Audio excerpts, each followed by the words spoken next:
tonight we're going to look at rest, and we have a wonderful guest with us, Mrs. Rachel Seeley. I know some of you all may know about her already, but I want to tell you a little bit about her. Right? Now, she's the chaplain of the Office of the Spiritual Development at the University of the Southern Caribbean, where she's also an adjunct lecturer. She was actually one of my lecturers on the marriage counseling. It was awesome. It was one of the best classes we ever had, though, to be honest. And as students, we really enjoyed working with her. So I can attest, she got all there. She real good and she real down to it, right? And we love to deal with real people as we see ourselves as real women with real issues. She's also a marriage and family couple therapist. She has a private practice. So if you want that one-on-one with her, private message me now. I could always put you onto her. She's also a founder of a marriage enrichment program, Marriage That S.H.I.N.E.S. She has a bachelor's in business admin from Andrews University, her master's in marriage and family couples therapy. I mean, she's been in this thing for a while. Okay, she's married, as I said, so she's a wife and a mother for 27 years. She has 2 kids. I mean, come on. Right? And she has a tagline, which is, you can't go back and change the past, but you can believe God today and change your future. It's good. That's real good. So I want to invite Mrs. Rachel Seeley with me, whom I would affectionately refer to as Rachel in our podcast tonight. So Rachel, you can come on with us tonight. Exciting to be here. Thank you. Thank you for the invitation. Thank you for the big up. Thank you for the introduction. Yes. Of course, good night to everyone who is here. So here's this, right? I heard this quote. It said, "Take rest. A field that has rested gives a bountiful crop." Tonight, ladies, has your brain ever told you it's time to stop? I mean, you watch your computer screen, the glare intensifies, you find yourself reading over the same sentence maybe 2 or 3 times, you can't seem to concentrate. I mean, tell me, Rachel, have you ever experienced this, and what does this sound like? Well, certainly. I mean, you read my bio, right? So there were times definitely that rest was paramount. There are times when I needed rest. There were times when I craved rest. There were times when I was overworked. So certainly rest is a big thing for me, and especially for the last 3 years, it has become super important over the pandemic, and I'm passionate about it. So I was kind of surprised, saying, okay, how come she called me talk about rest? But rest is really something that is passionate to me, and it really resonated with me. So yeah, rest is a big deal. It is a big deal in 2022. Yes, definitely. Now, this quote that says, "Take rest. A field that has rested gives a bountiful crop." I mean, when I read this, I was like, whoa. Like, I know the field is symbolic to us. Think about your body, think about your mind. Like you are that field. A field that has rested gives a bountiful crop. What do you think about that? Profound, very profound, and very true. Yeah. It kind of reminds me of the images that I have of rest. When I think about rest, I have 3 images that I think about Verkisha. And a field is definitely one, but I think about 2 persons and an object. And the 2 persons that I think about, you introduced me as a chaplain, so definitely one of my study book is the Bible. So I think about Martha in the Bible. Martha, I don't know how many of our audience would be familiar with Martha and Mary. They were 2 sisters in the Bible who Jesus visited while he walked on earth. And there was this one who was this busybody and always involved and always working. And so I have this image of Martha. And then I have an image of another Bible character, which is Dorcas. Again, Dorcas was someone who was always working, and she is renowned for the good work that she has done. And then the third image I have is of a pui tree. A pui tree. And just like the field that you mentioned, when I look out of my window, even from the office here, sometimes the hills are filled with pui tree, and you know that flower. And then at certain times, of course, the pui tree is at rest. Yeah. So in order for the pui tree to bloom, it must rest. So that statement really resonates with me, and the images of rest that I have, that the field must rest in order to produce. It must take that time where it is just laid to rest. There's no plowing, there's no fertilizing going on. It's just resting so that it can produce. Definitely. And you know what that says to me? Like, I need to breathe. Like, you all are listening, you need to breathe. That's what it's saying. So Rachel just said, just as how you should leave that field to just with nothing, no plowing, nothing like that. You need to take some rest. We need to take that rest, So it's like this. It's like, I think we live in that culture. Not I think. I know we live in that culture that needs us to keep on going and going and going. And even when we rest, we feel guilty. We feel like there is more to be done. I'm missing something. And we've created this thing within us, especially as women, I believe, when we look at multitasking. There is this myth that multitasking is it. But is it really good? Is it really healthy for us when we find ourselves doing 3 and 4 and 5 things at the same time? Do you think it's a cultural thing, or do you think it's something that is good for us? Like, how did that even come about, Like, what are your thoughts on it with multitasking? Well, certainly the society has pushed us to be that. And at one time, it really celebrated the multitasker, particularly women. They were celebrated for being able to do several things at the same time. And it became like a bragging point, So society really pushed to that point of multitasking. And now it's sort of pulling back. The research is showing that certainly multitasking is not the best approach, that actually you really don't do or accomplish much in multitasking, and it's really better to zero in on one thing at a time. But certainly society has pushed us, and as you said, we feel guilty for not doing. The society is pushing us so much to do, to become, to stand up, to talk up, to that kind of way. And we are sometimes ashamed to say, when you ask what you're doing, nothing. You don't ever want to hear that. Yeah. You don't ever want to hear that reply. We must be, oh gosh, I had this meeting with this person. And so we have this, we share the fact that we are busy, but there is this sort of pride in the busyness, because society is saying that we should be busy. Yeah. Even when you're saying that sounds so unhealthy, because, and it's so sad, because if it is, we take so much pride in our busyness and the fact that, I have a lot of things to do at the same time. I'm busy, apparently I'm productive.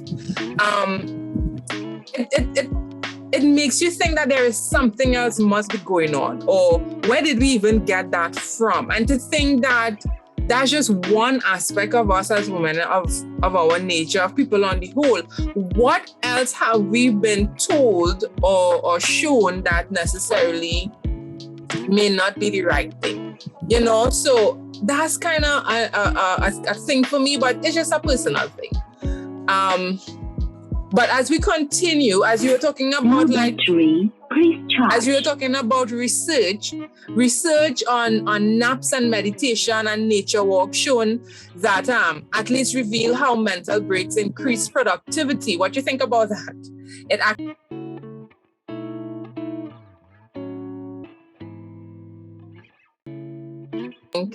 I think you're muted. Let me unmute you. Right, good. I was trying to unmute, but I guess the security standards are very high, which is good. Yes, in terms of relaxation and rest.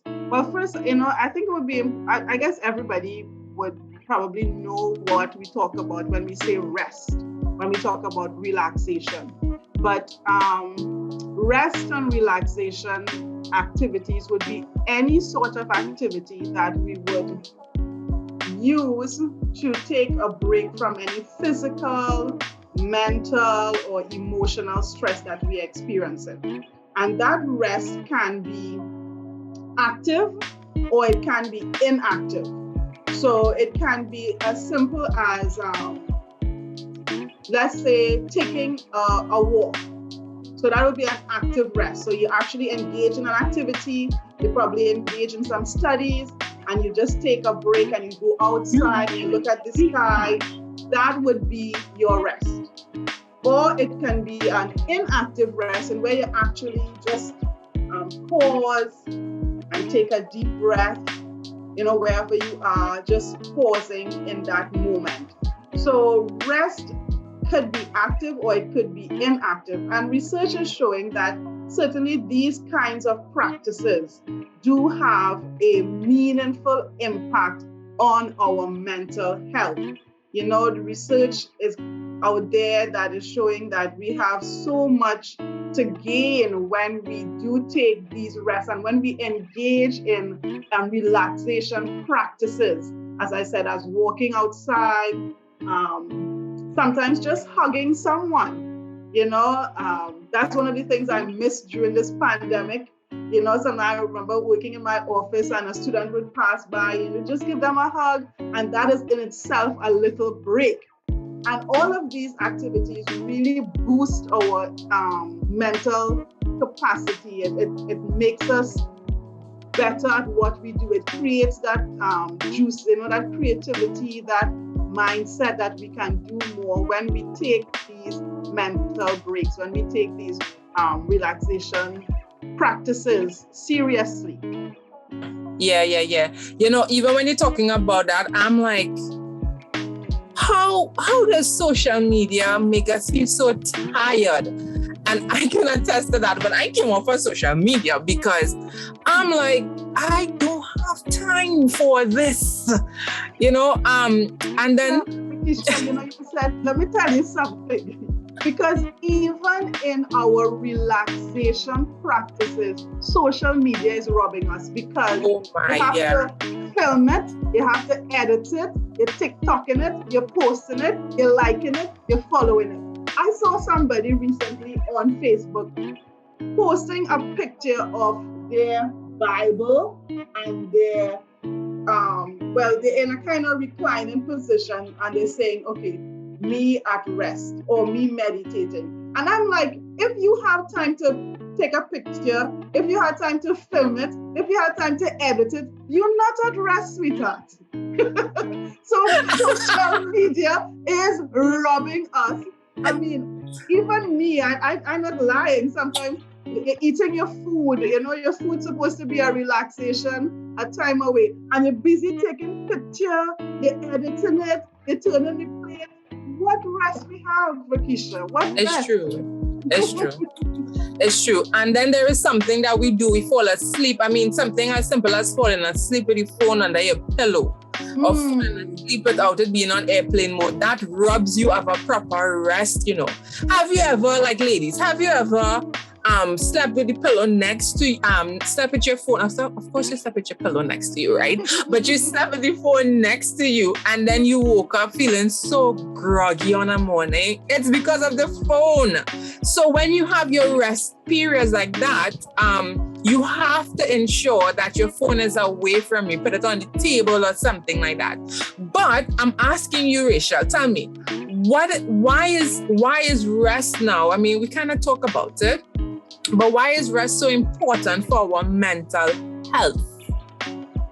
Well, the science behind rest, I mean, to be very honest, I can't go too deeply into it, but the science behind rest and relaxation shows that just simply taking a brief cessation of work, as I said, whether it's active or inactive, it creates that emotional well-being. It causes us to our brains to operate differently. The serotonin and the all of those different types of chemicals that work in our bodies.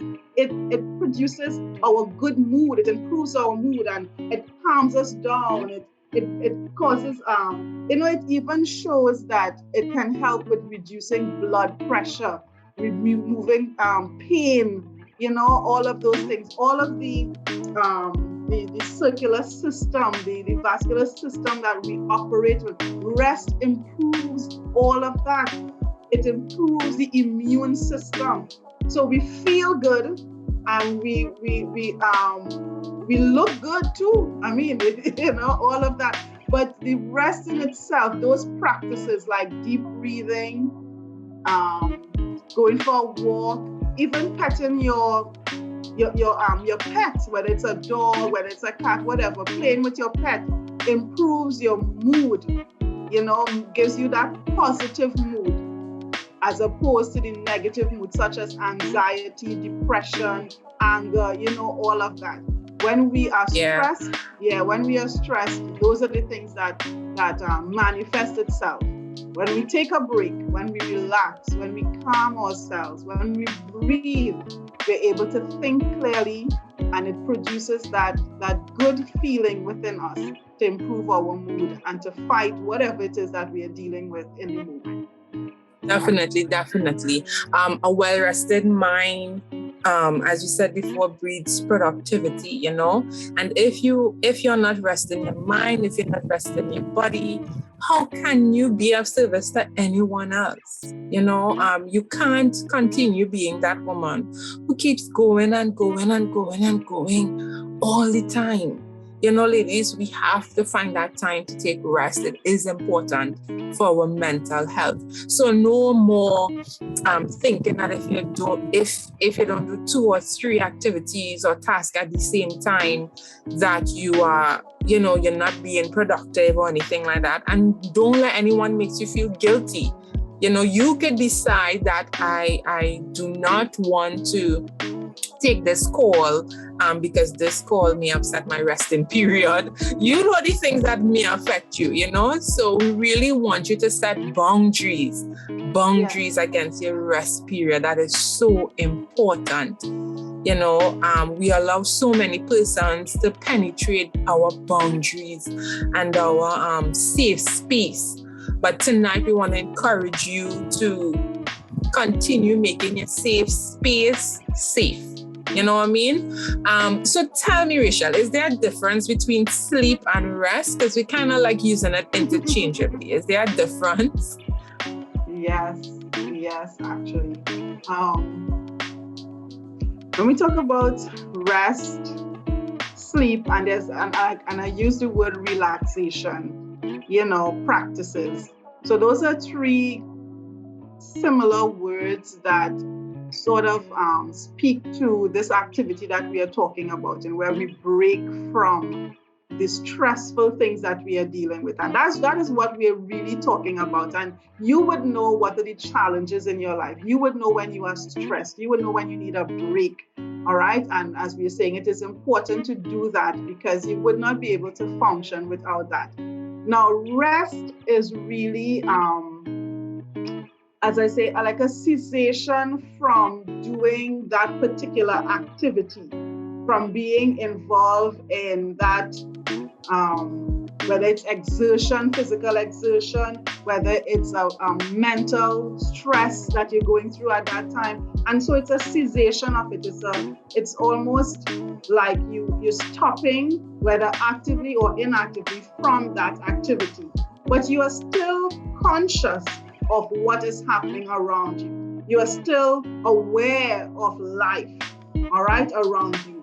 It may be just for a minute or so, but we remain conscious of our surroundings the whole time we are taking that break.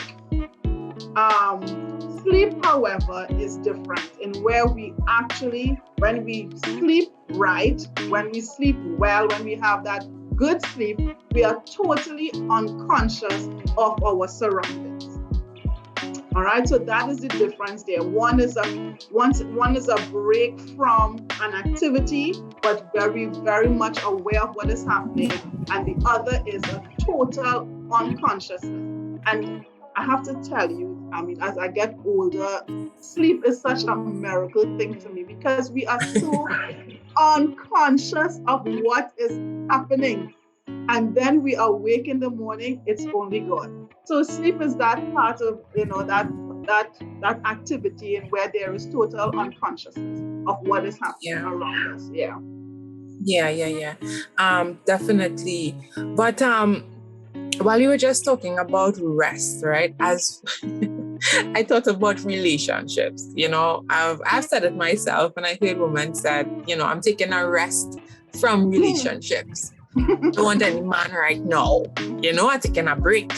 And I can understand that sensation of not actively engaging in relationships.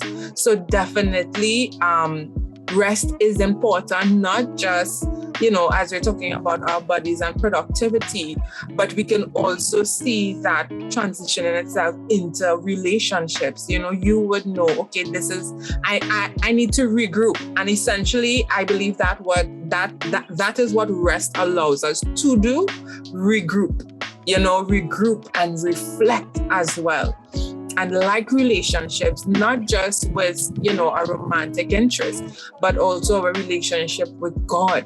It allows us to reflect on that relationship that we share with our Heavenly Father. We want to go to a break, but before we go to our break, again, I know we touched on it in our previous conversation, but I would ask still, can rest act as a preventative measure against mental illnesses? Well, certainly. Just before I answer that, Verkisha, you said something very important. You talk about resting from relationship. And, this idea of rest is really built into almost everything around us. Nature really shows us this rhythm of rest. It's work, rest. There's a cycle that happens. Even your eyes rest. When you blink, that's the rest of the eyes. All right? So there's a rhythm of rest. In music, there is a rest.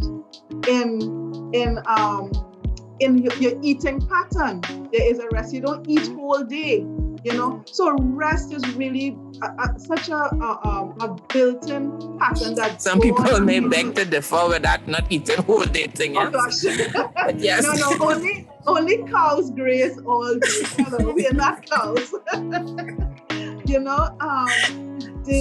way that the time is created, day and night. God created that cycle of rest. So rest is created in everything. And as you pointed out at the very beginning, even the land must rest. And God, actually, that is a principle that God taught the Israelites. Every 7 years, they were not to plant the field and cause it to rest so that it can grow. And the point is that God knew that we need this rest in order for us to have that mental and physical and even spiritual health. Preventative measures, that resting is a preventative measure against ill health.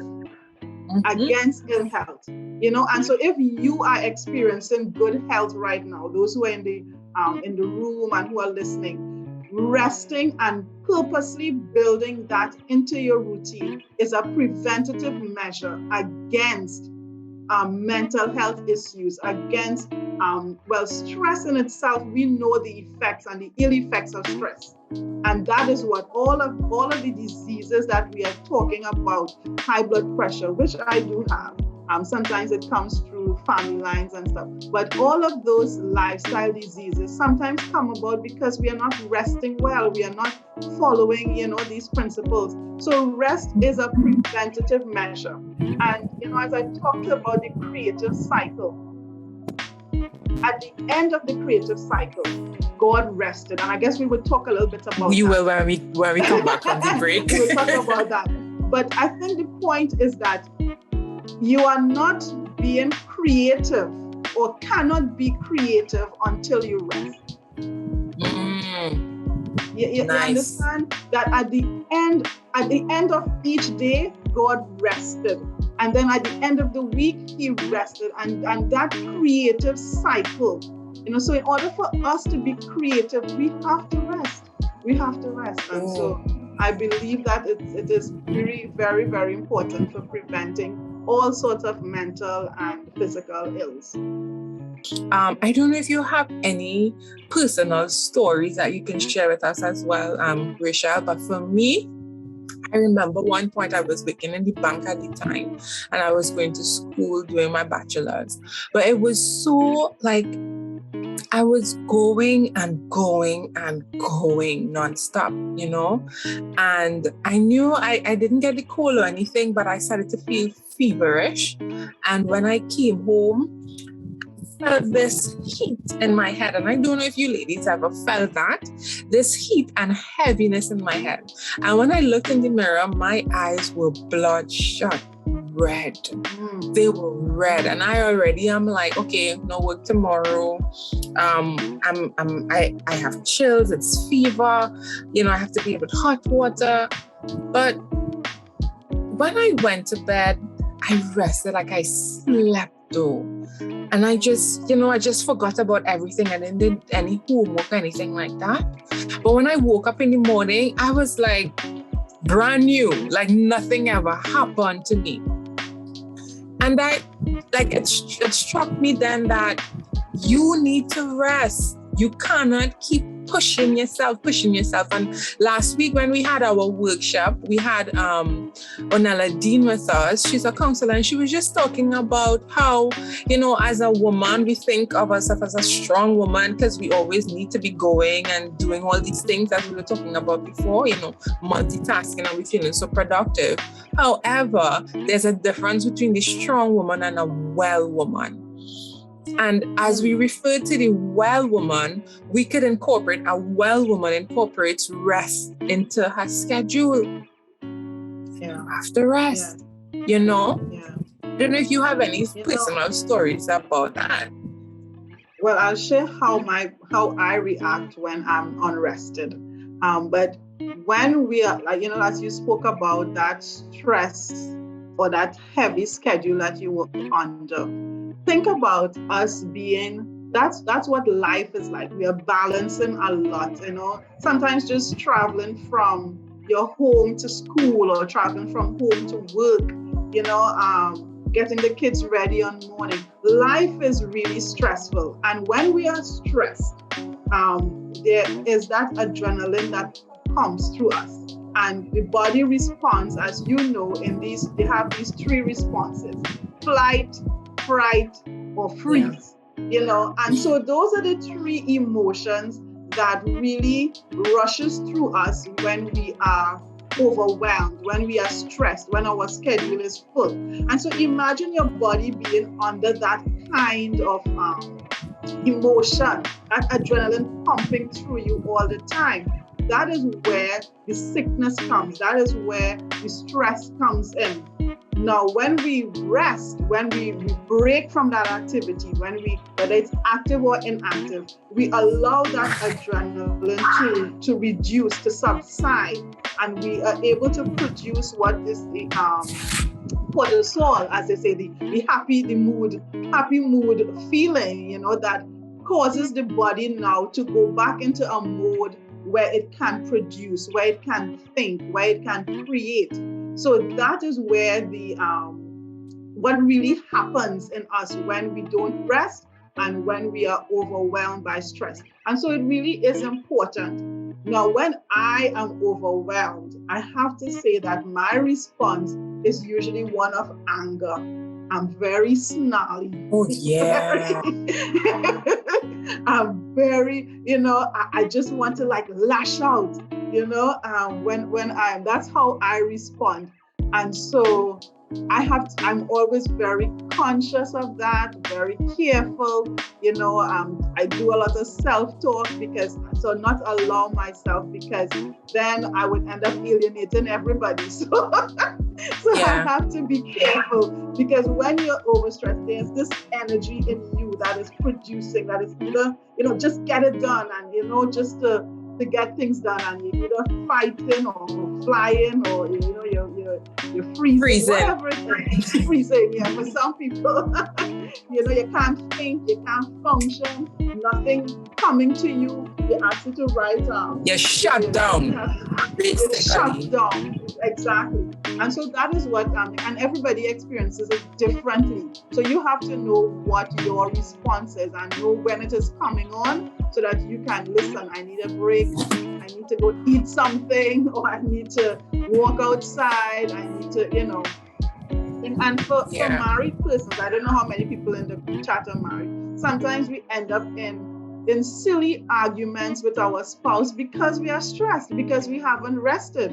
Sometimes over the silliest things, you realize that you're ending up in a conflict, but it's not really about what you're talking about. It's the fact that you are not rested, that you're not in that space where you're calm and happy, And so if you wish to remain calm, that's just this big talk about stay calm all over, that big sign. Then if you need to go relax and be happy, then you can't lose sleep, you can't lose rest, you can't lose relaxation practices. You must build that into your routine. Yeah, definitely. And now I want to ask you, it's like, okay, what are some of the ways we can rest? But before that, with the few minutes that we have remaining, before we were talking about God, right? Because really and truly, we want to keep him as our focus for our lives, right? Like ladies, we could do all that we can do. We could try to make all the monies. We can do all that. But you see, our Creator, who gives us that breath of life, we do not know when our last day would be. Okay, so I believe we need to take it seriously. We need to stop playing and recognize that we don't have our own lives in the palm of our hands. We do not control the breath we breathe. I mean, breathing itself is an involuntary action. So I think tonight we really want to put our focus, or rather refocus, on the one who created us and look to see if he said anything about rest. Those who know me, I don't play. We're serious about God because we really want to live life differently. We want to be women of the word, right? We want to be women of God. So Rachel, tell me, what does God say about rest? And I know you mentioned the seventh day and the creation and how he rested. Like, tell me about that. By the way, ladies, we're not here trying to change you into Seventh-day Adventists. We're just talking about the word of God, right? Let me just put that disclaimer out there. But Verkisha, you said, what does the Bible say about rest? But to me, I looked at, what did God do? What example did he show? And in the creation story, for those who believe that God created this world, God created the world and then he rested. He built the cycle of rest into this creation, into this whole creative work. And at the end of creation, he ended it with a celebration of rest. And so that in itself, to me, that pattern shows how we can live our lives, where we work 6 days and we rest on one. That celebration of rest, and where we reflect, where we celebrate what we have accomplished, where we give thanks. At the end of every day, God looked back at what he did and he said it was good. It's good. And so similarly, we at the end of every day need to pause and give thanks for what was good.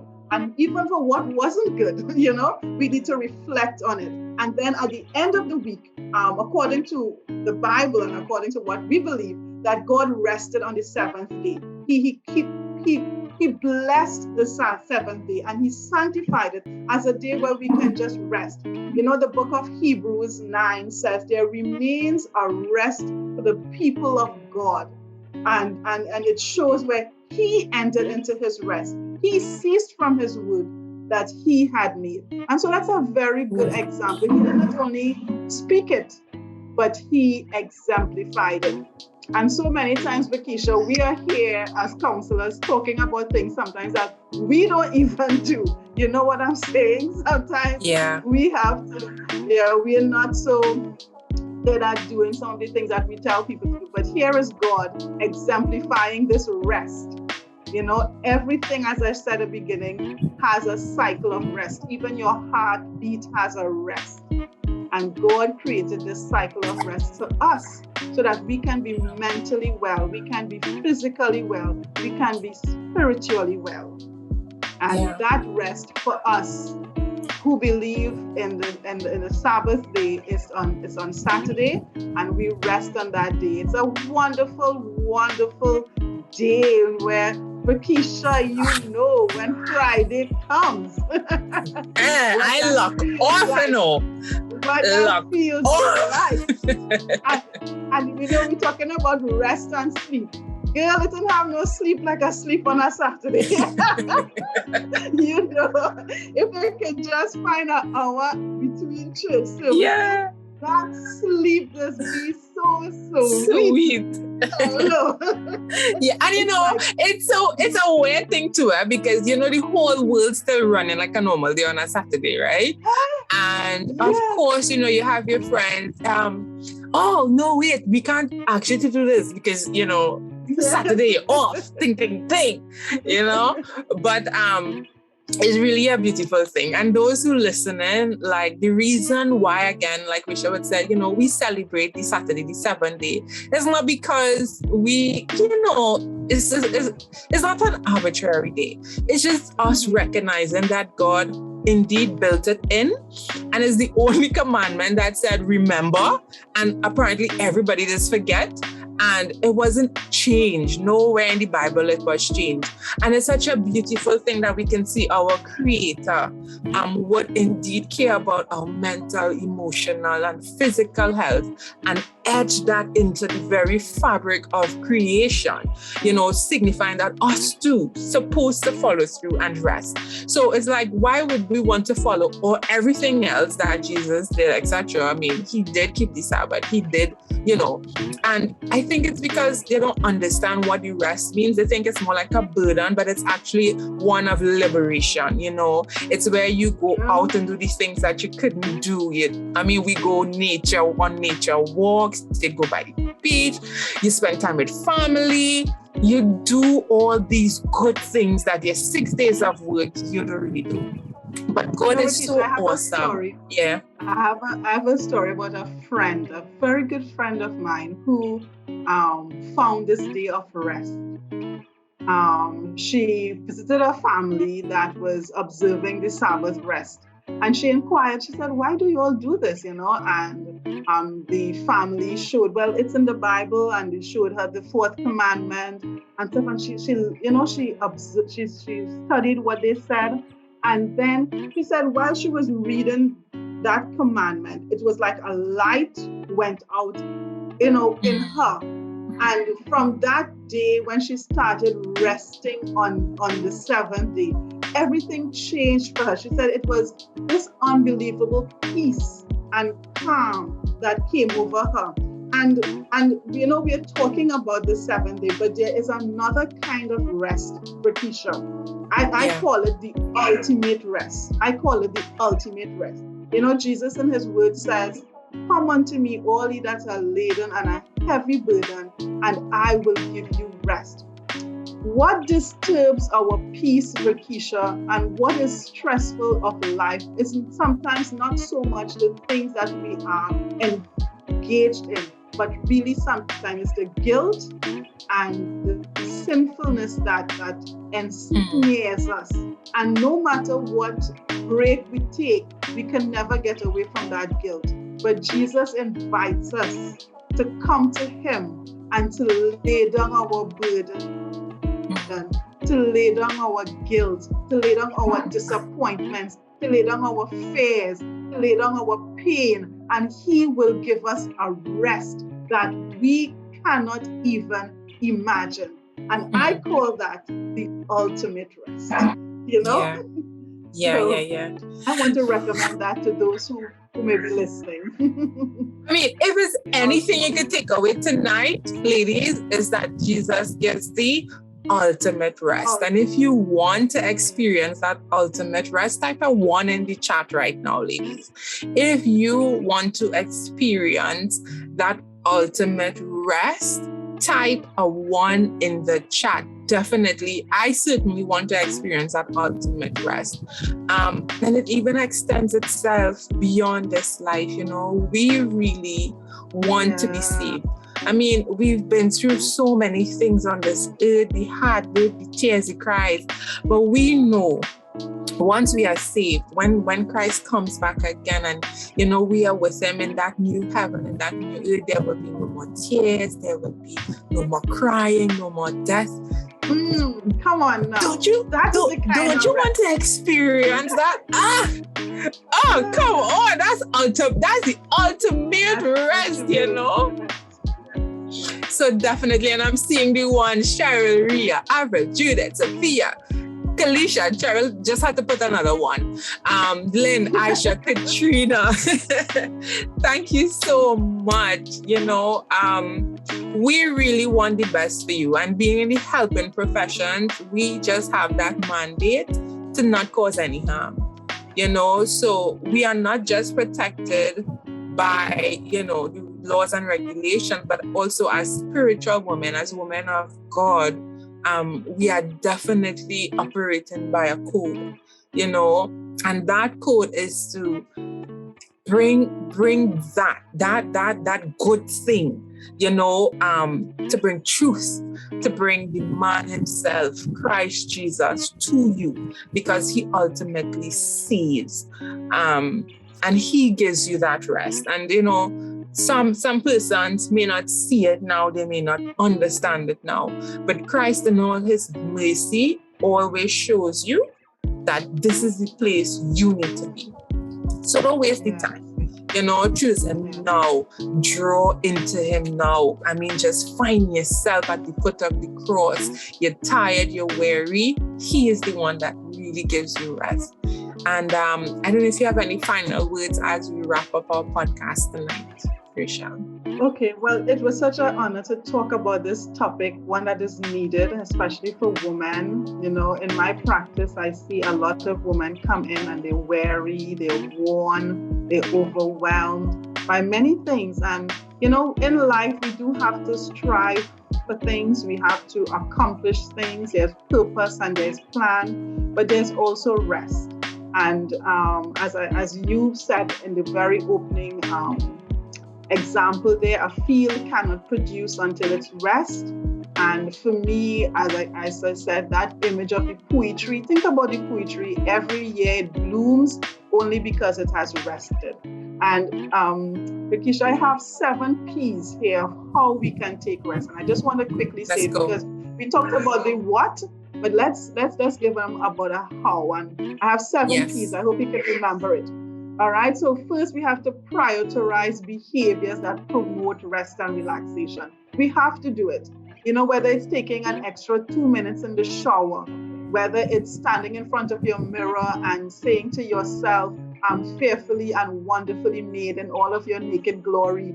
That's rest. You know, whatever it is, you prioritize that behavior that would promote rest. I am fearfully and wonderfully made. And my eyes are just scanning down. I am. Right, so prioritize behaviors now. I would give you that rest. Even, okay, like for instance, Verkisha, when I go to the bank, so when I go out now and there's a line, I do not feel anxious at all. I just say, thank you, God, for the rest. And I stand in line and I patiently, I read, I clean my bag out, so it's a really good perspective though. Yes. I don't fuss about the lines and stuff, because at that moment, God knows, I just need to stand still and I think about whatever, so whatever. The power of saying no, healthy boundaries around your schedules, around your social media, and around people. You gotta put those boundaries in so that, and have the power of saying no. I couldn't say no to Verkisha tonight, but there's some people that you can say no to, all right? You have to plan I'm for happy it. you So didn't. prioritize, have the power to say no, plan for it. Some people have not taken vacation for a year, for 2 years. They're working, they're not planning for that little weekend retreat, that little day spa. Plan for your breaks. When you do that, prepare for the feelings of guilt that will come. You talked about that, Verkisha. Women especially, and I can tell you for me, it's very hard for me to sit and do nothing. There's a voice in my head, probably it's my mother's voice that says, we're doing, sitting down there doing nothing. Get up and work. That kind of Trinidadian woman, you have to get up. But so prepare for the guilt that you would feel, but push through that guilt and remain in the rest that you have established. People may not understand it. When you say no to them, they may not understand it, but you know what your priority is. And put resources in place for the rest. Put resources in place for the rest. Verkisha, I can tell you that through this pandemic, I saved some money and I bought myself a 16 feet above the ground pool so that in the evening, after my days are so hectic, I go and I take a rest. Put resources for things that would rest. You may not be able to do that now, or you may have something even better. But as I say, plan for it and put your resources. Save some money, whether it's a vacation, whether it's a massage, whatever. Put your resources so that you can have the rest that you need. Love that.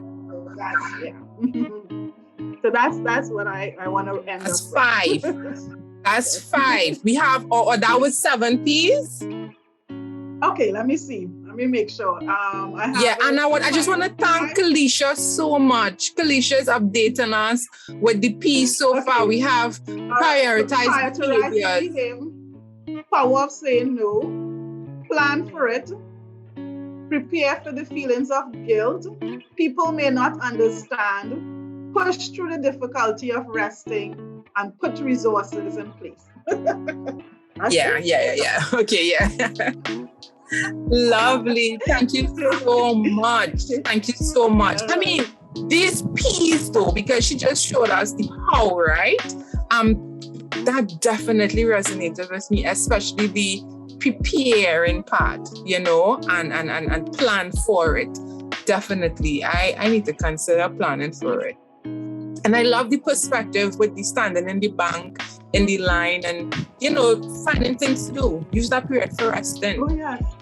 Up to this week, I went to the bank. The line was long. I sat and I cleaned my bag out. I took out all the old paper, I cleaned out my purse, I organized my arm thing, and I said, thank you, God, for the time to do that. Yeah. One more time, Rachel, tell me, can you just repeat these P's, please? See what I did there? Sure, Please. So it's almost like a tongue twister. Prioritize behaviors that promote rest and relaxation. The power of saying no. Okay, so healthy boundaries. Plan for it. Prepare for feelings of guilt. Okay, whenever we as women or anyone, sometimes we just have that.